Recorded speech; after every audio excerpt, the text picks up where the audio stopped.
Slamdown is sponsored by Body Slam and Jam and WWE Smack Talk.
Welcome to another episode of Slamdown Livestream. We're going to be covering everything Impact. I nearly said TNA then. I'm still not getting used to not saying TNA.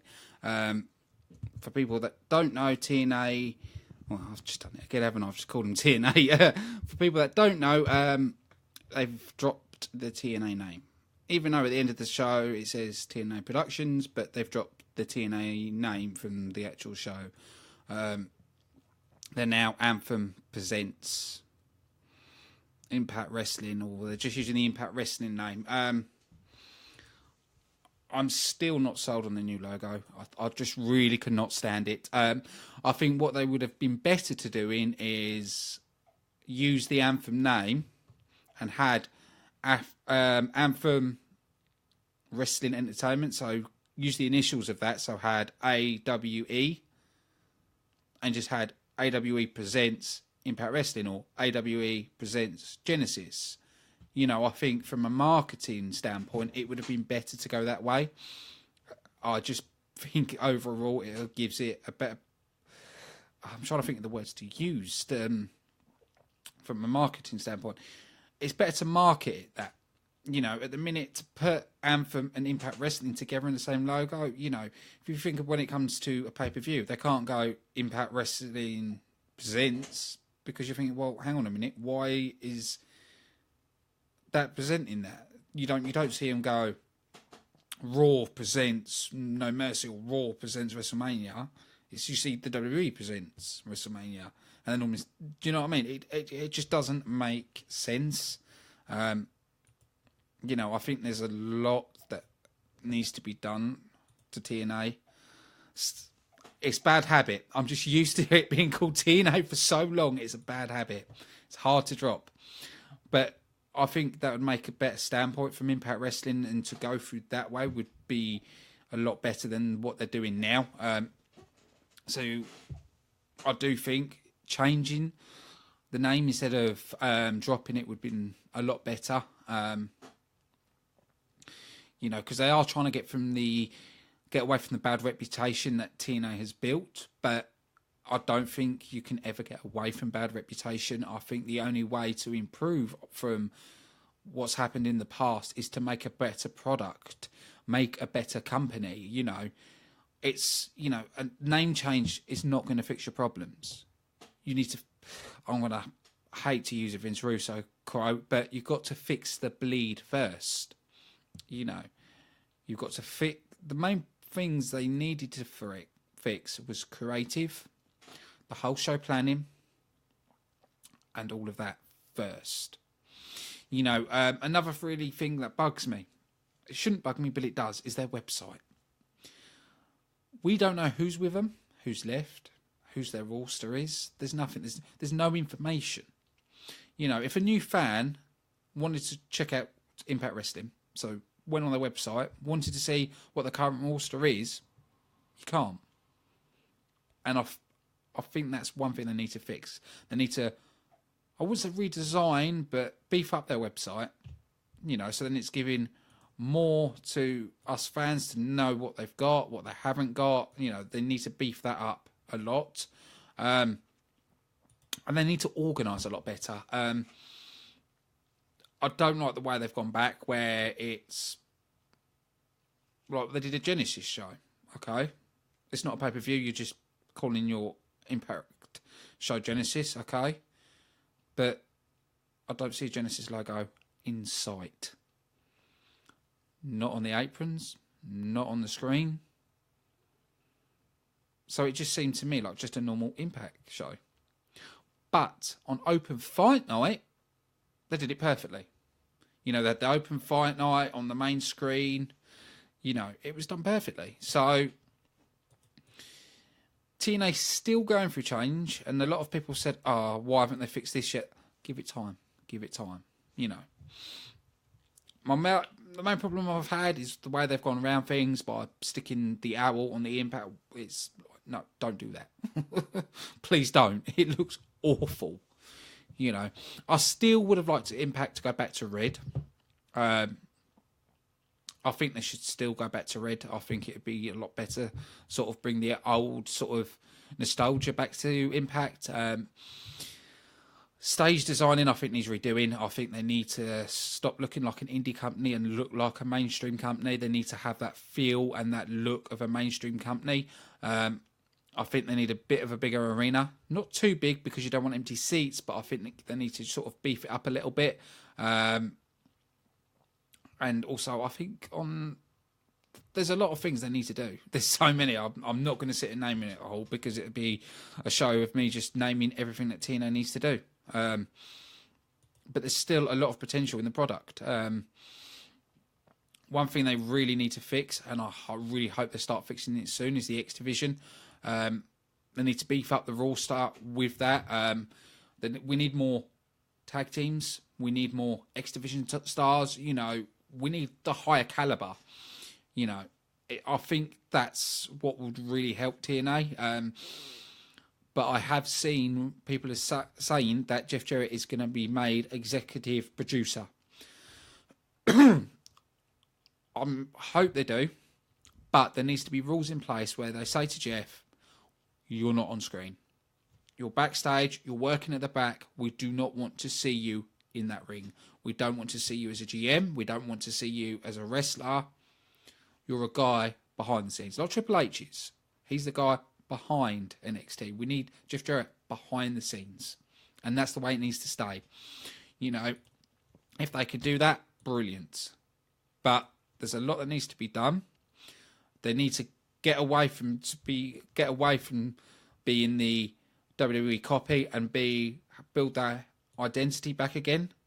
Be that brand that stands out. That's what they do need to do.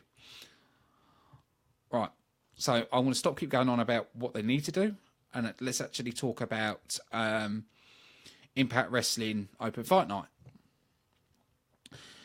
First, we saw Jeff Hardy, the first of the four, race to the case briefcase in the opener. Challenge Lashley for a match at the TNA Championship.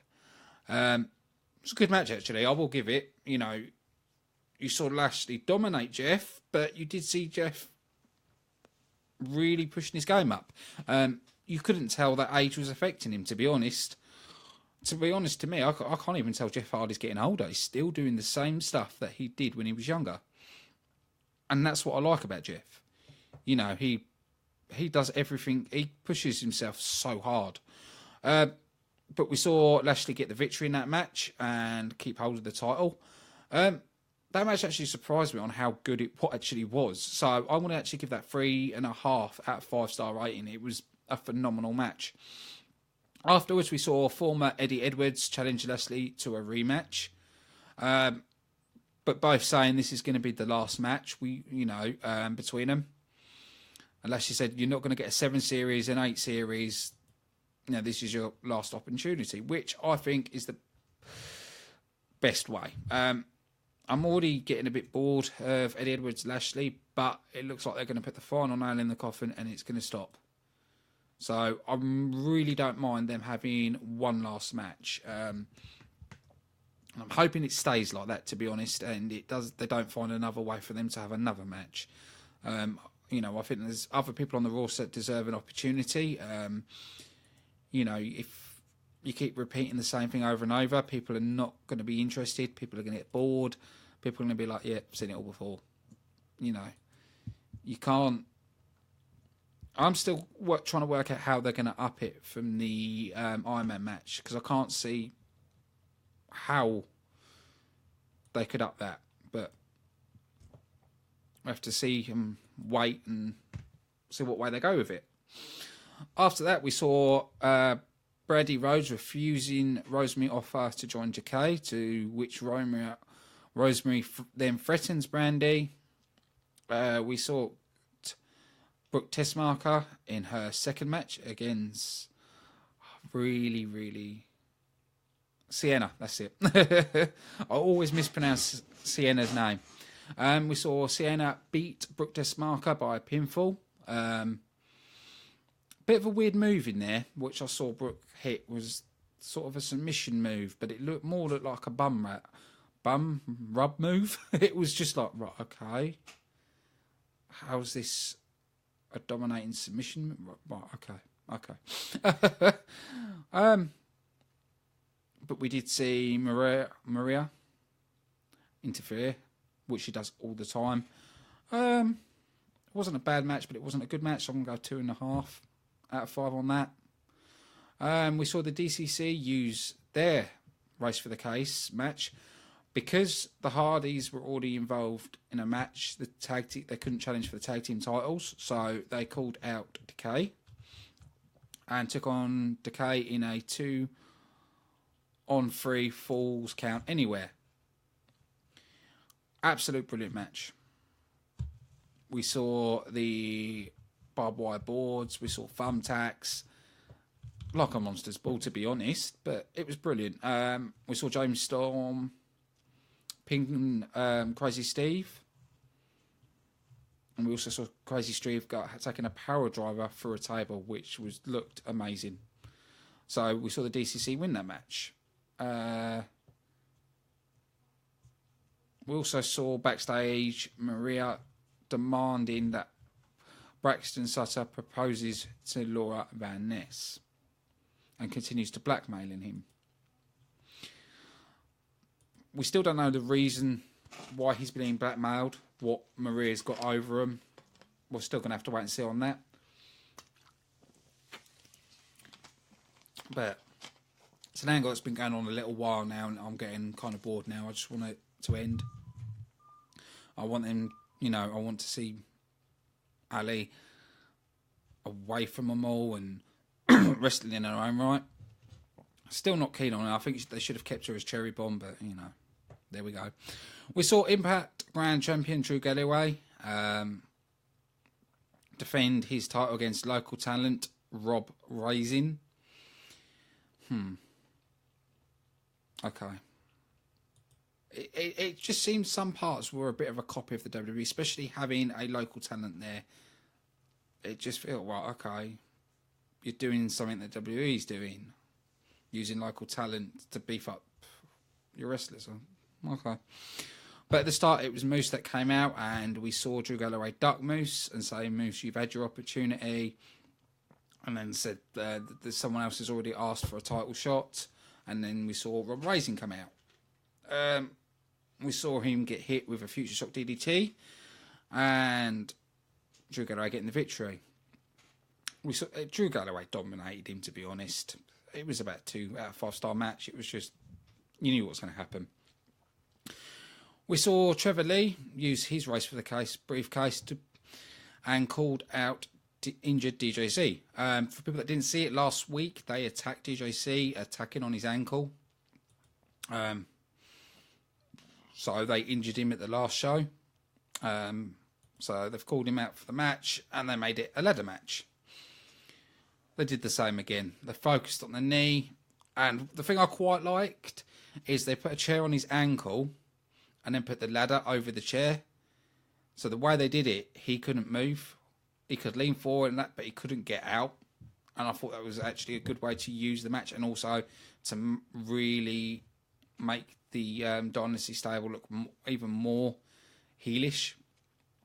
Trevor Lee climbed the ladder, got the title, and became new X Division champion. They really do still need to beef up the X Division. You know, they've always the title's only gone from Trevor Lee to DJZ. DJZ's held it for a long time, and now they're putting it back on Trevor Lee. They need to have more talent in there. It's one thing they really need to do. We saw Robbie E crash a day in the life of Aaron Rex. I thought the WWE ruined Aaron Rex with giving him the Miz down and all that, and it's like, oh, TNA. Sorry, Impact Wrestling. God's sake, what are you doing? Just holy crap, what the hell are you doing? I really, really can't work this stuff out. I don't know if that was Jeff Jarrett that decided that, or if it was someone else, but just, jeez. And I hate the way they're using Spud. I said at the start of the show, I hate the way they're using Spud. It's ridiculous. You know, using the way he was used in boot camp. You know, the Rockstar Spud getting drunk, not caring, everybody doubting him and him proving everybody wrong. Bring that Spud back. Not what they're doing with him now. But it basically led to a match that was going to be next week with Robbie E taking on Aaron Rex. In the main event, Eli Drake uses his final race for the briefcase and challenges EC3. Which, when you saw EC3, you saw the bruise on his side where he's been injured. You saw Drake really going for that injury, really attacking EC3, but EC3 still manages to get the victory. And then after that, you saw Eli Drake and Tyrus attack EC3. Then the DCC run in, lay down EC3, and then take out Eli Drake and Tyrus. So that's one thing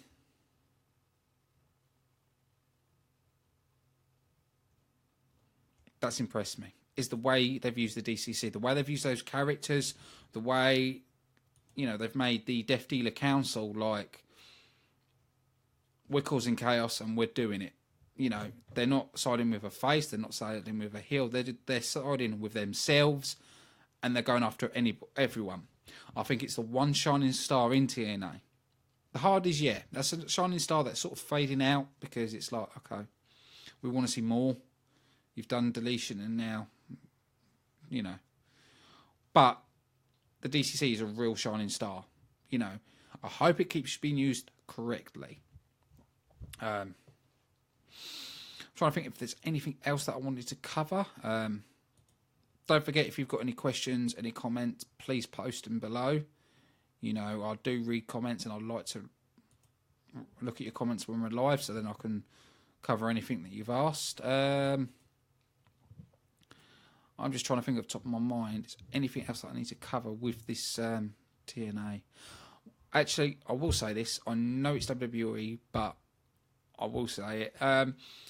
Sanjay Dutt has been seen at the Performance Centre, and he's even tweeted out thanking the Performance Centre. So I don't know if that was a tryout or what's going on, because we've seen Lady Tapper there as well, which seems to be a lot of ex-TNA talent turning up in the WWE. So I probably think there's going to be more, and I really do think Impact Wrestling needs to get their act together a bit more than what they have done.